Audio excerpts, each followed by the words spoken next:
Today's America, the land of the rich. Today I will be talking about poverty in America. Poverty is a state in which someone does not have enough material possessions or income for a person's needs. When many people think of poverty, they think of the Great Depression and wonder how someone in today's society could not have the means to support themselves. This topic is relevant today because poverty does not only affect those who are in it, but those who are not. The poverty line is increasingly getting higher and higher, and without working on a solution to fix poverty in America, we will have a bigger problem on our hands than we already do. Tackling destitution at the national level is a complex task requiring a deeper understanding of poverty causes. There are several reasons, and each one of them have a unique solution.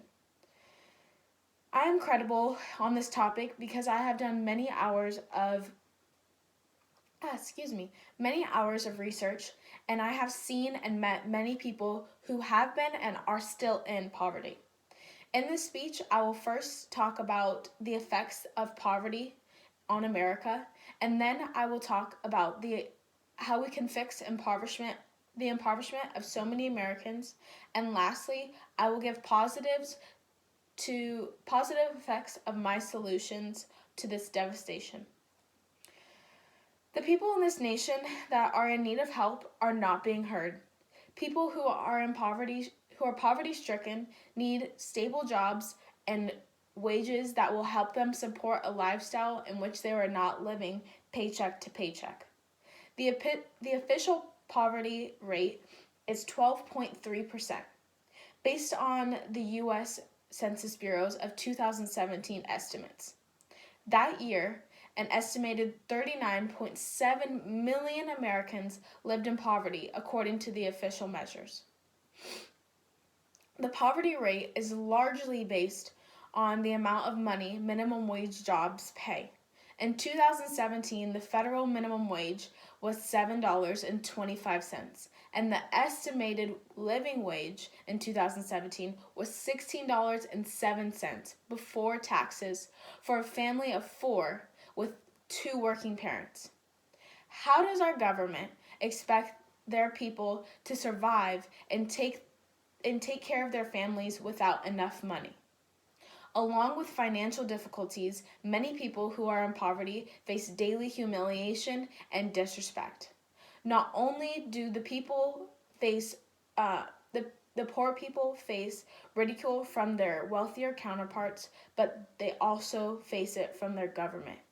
Many people would rather keep their financial situations confidential to themselves, but states like Massachusetts and Missouri require EBT cards to have beneficiaries' photos on them. Although this does potentially help with card theft, it is also publicly shaming people who are using this kind of program. The cost to live in America is so high that many people that have jobs in America are still struggling to keep a roof over their heads and food on the table.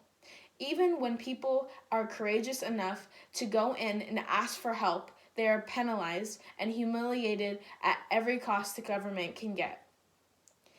To help decrease poverty, I believe the federal government should invest in job creation.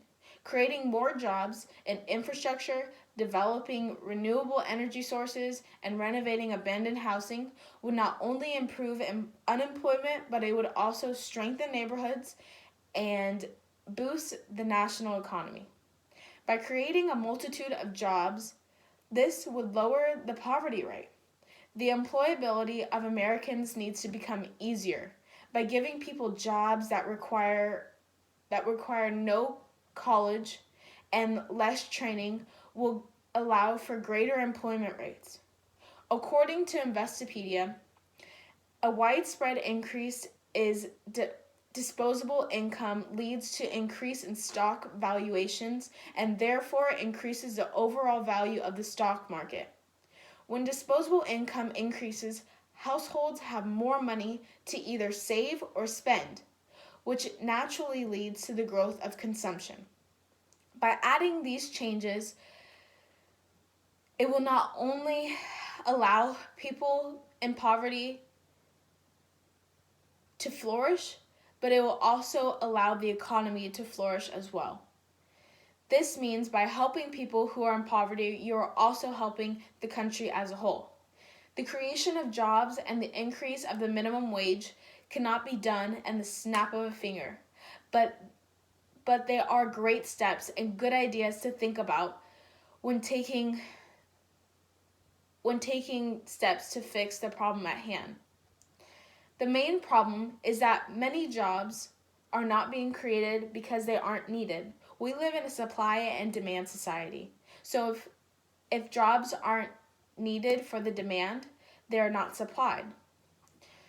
So especially in times like today, many people are being laid off and unemployment is at high rates. So you're seeing less jobs.